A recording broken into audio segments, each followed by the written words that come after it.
The overachiever is very interesting. They're often very likable. There can be times where they're not very likable. They're what everybody should strive to be. You think about the other students in your class and you think, oh man, if only they were a little bit more like Ruby. Ruby is going to be our example today. Ruby is the class president. She's on the volleyball team. She's on the band. She manages the school social media page. XYZ, XYZ. Ruby, she's top tier. If counseling and teaching was very straightforward, then we would have nothing to worry about. Ruby's one of the people that we don't worry about. We just push her off to the side and we're going to focus on this student and that student who are being lazy. What people don't truly understand about Ruby as the overachiever is sometimes she can suffer from her own greatness, where she is not given the proper amount of attention needed when she really does require it. It becomes your responsibility as a counselor to identify some of these things and understand, why the hell Ruby going so hard? Counseling is not one size fits all. Neither is teaching. These are professions that, depending on what scale of education you're at, they require different methods. Today, I'm going to teach you the millennial method of how to handle the overachiever. All right, so you in your office, you chilling. You're on the computer, working on your notes, maybe. I have a hard time with notes. And then Ruby shows up. The third time this week that you've seen Ruby. She's going to make sure to stop in and let you know what she has going on. Hey, Keith, today I was elected to become the chairperson of the yearbook. Oh, also, I got a 98 on my chemistry test. I'm going to go volunteer after school today at my church and help the elderly. Everything under the sun, Ruby's going to be a part of. You know, when something pops off, she's the person that's going to be at the forefront of it. That is wonderful. And it's even nicer for her peers because they know they don't have to do shit because Ruby's going to do it. So that are already fundamentally shaking up the entire demographic of your student ecosystem when you have somebody who is an overachiever. Now it's Friday. You caught wind from the other students that people are going to go cut school or they're all going to go hang out somewhere. Almost 3 o'clock and Ruby's hanging out in your office. Now regularly, you would be like, okay, Ruby, I've seen you 5 times this week. What's going on? We then begins to go through her classes and tell you how she's doing in this class and that class and this class and this class. So let's start with the analysis of the student. So you're sitting in your desk and you're looking at Ruby. You know her grades are good. You know she is actively involved. You know that she cares about her community. You need to start thinking, why is Ruby going so damn hard to be perfect? The most obvious analysis is she's determined. She wants to be a go-getter. She wants to fight for the greater cause. Cool. If a student is doing that, they're on that path anyway. That's not what we're talking about. We're talking about going deeper into the psyche of the overachiever. So once you've ruled out the obvious, which is determination, that then leads us to the next point, seeking attention. Why is it that she achieves all these goals and makes these changes, but it is her number one priority to come tell you about it? Everybody wants to be acknowledged. I don't care what anybody wants to say. They say real G's move in silence. She not a G. She's just a teenage girl. She has her goals and she wants you to know. This should automatically get the gears in your mind turning. Yes, Ruby may like you. She may be stopping by. She may be one of your favorite students. She's the teacher's pet. Cool. But is she only telling you these accomplishments because she has nobody else to tell them to? At this point, you need to start digging a little deeper as to why this young lady works so hard to the point of social isolation. I told you. The rest of the crew, they outside. They got moves to make. They know the word. They know what's going on. Ruby doesn't know. She's not invited. It would be a flaw on your part to not identify that there is a social activity happening and Ruby is there with you. You're cool, but you're not that cool. I'm just keeping it 100, man. That's how they think. And it's nice outside. I tell my students, go outside while you kicking it here with me. You should be chilling. You should be finding what the vibe is.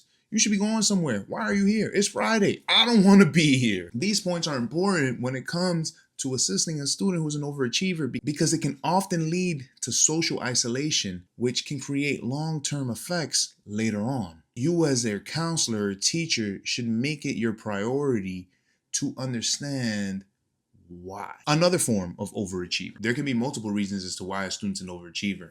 There's the obvious, which is determination. There's a second, which is seeking attention. And then there's a third one, which is proving a point. The students that prove a point can kind of be a bit of a challenge because they get motivated by proving other people wrong. That is a valid source of motivation. But the problem is that it can begin to change your mentality about people, about criticism, about feedback. If you're not careful as a counselor, then you can quickly find yourself in the hater category. Oh man, these kids today, they love to say that they got haters. When you haven't built a rapport with a student, or when you haven't truly identified their mentality and their mindset, it becomes very easy for them to just drop you in a box of a doubter or somebody who put them down because you gave them constructive criticism. So you need to navigate this properly. That's what we're going to cover in the next section, which is how to counsel. Step 1 of counseling. Let them rock. Let them tell you about everything they've accomplished. Let them sprinkle in every minute detail to how they got to the outcome that they got to, what they did to get there, everything. Let them tell you because they want to tell you. They want to tell somebody the hard work that they just went through and the fruits of their labor. It's beautiful. Honestly, as a counselor, a teacher, you're going to go through way more other shit than this. So you're going to smell the flowers while you got them. But just know, not all pretty flowers smell that good. And you need to take a good whiff as to what is going on in front of you. After you have let them rock and you let Ruby tell her story, the next thing that you need to do, you need to understand this is a long-term game. You need to let Ruby pile on the medals and get close to prestiging. she has to get to the next level. Like, her experience need to be climbing up here. You need to be there to see the growth. You cannot jump in and try to cut them at the root. You need to continue to water the plant, continue nurturing it, giving it sunlight, so that they build trust with you and they know that you are somebody that is interested in their accomplishment, and you motivate them and it makes you happy. But this is where the real counseling begins. Let's paint a scenario. You're in your office on a Thursday. You got a few people lined up outside waiting. You got a few calls you got to make. Ruby shows up. Now you know that Ruby just got named the MC for the school ball. Beautiful. She comes by to tell you that she just got named the MC. You've already worked with her for a few months, maybe a year. It's your girl. She's growing up. She's doing her thing. And when she comes tell you, you just got to say, oh, that's cool. And that's it. Just leave her there. Or you could take another approach like, oh, that's cool. I need to make a phone call. Can you stop by later or something like that? Now, a lot of you may find this as counterintuitive. You may think that this is wrong. Oh, you're neglecting the student. You're not showing her love. You're not doing this. No.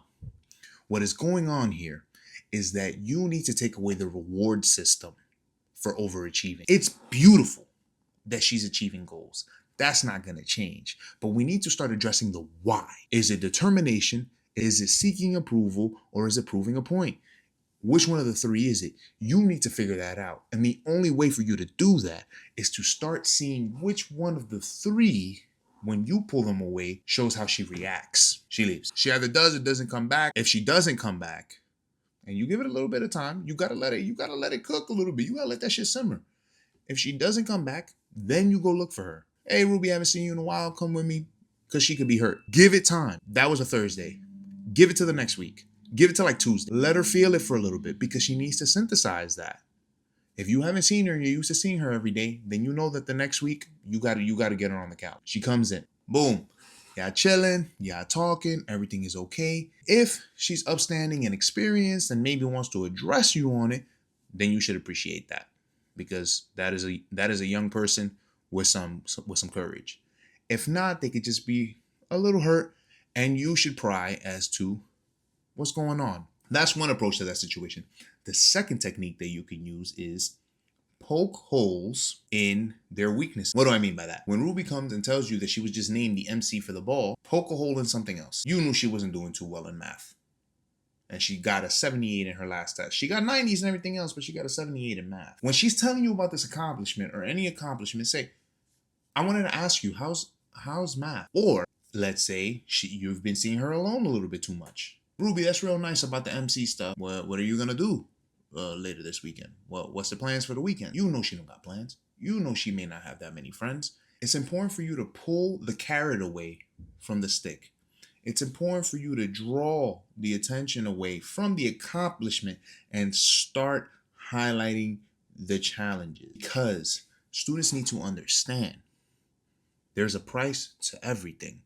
If you're giving your all to all of these endeavors, what are you not giving to yourself? if you want to be a good counselor or teacher, it is important for you to get to the core as to why Ruby is an overachiever. That then leads us to the final section, which is the key points that you need to remember when working with an overachiever like Ruby. Number one, you need to help her understand why she is an overachiever. There's a huge difference between running towards something and running away from something. And some overachievers do not understand that just continuously hammering on a goal can hurt your ears. That running through the wall can break your arm. There are repercussions for everything that students do. And of course, in the span of time that you would be a teacher or a counselor for a student, the student may not be around long enough for you to see the change. You're not going to be around long enough to make the difference. This is the long-term game. I told y'all, this is a slow roast. You need to plant seeds and get them to understand why that they are the way that they are. Are they accomplishing these things because they don't have anybody at home? Are they accomplishing these things because they don't feel value in themselves unless they do this? Or are they running from something? Some people cannot be alone. And that is growing even more in today's generation. There's so many people who cannot stand the thought of being alone. And what do? They hang on to their phones, or they hang on to their friends, or they hang on to their accomplishment. Overachievers are fantastic, but they can find themselves having huge repercussions later in their life if they do not address these challenges early. It's your responsibility, if you want to be a great counselor, to teach them to manage that. To the final key point, you need to teach them when to stop. Many overachievers lack the skill of listening. If they're conducting themselves as Ruby's coming into your office every day to tell you her accomplishments, what she's doing, what she's achieving, and she is not leaving space for you to teach or for anybody to give criticism. I know that this sounds super counterintuitive, but you need to teach them to stop. And what that is sometimes, this is going to sound a little cruel, but I'm going to keep it a milli with y'all. Sometimes you need to prey on their downfall. You need them to fail. Failure is a hell of a lesson. And if they fail, then they can begin to grow. Ruby is a beautiful flower that is blooming. What happens to flowers when they grow too big out of the pot?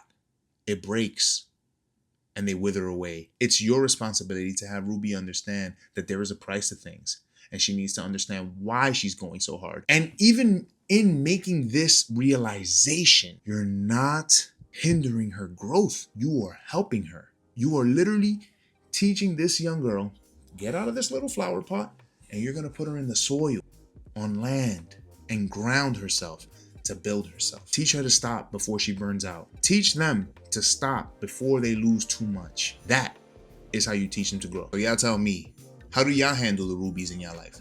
How do you handle overachievers? Please list it down in the comments. We can go back and forth. We can talk about it. And I'm always open to grow. I'm just telling y'all what's worked for me. But there's one thing that I understand. The generations are changing.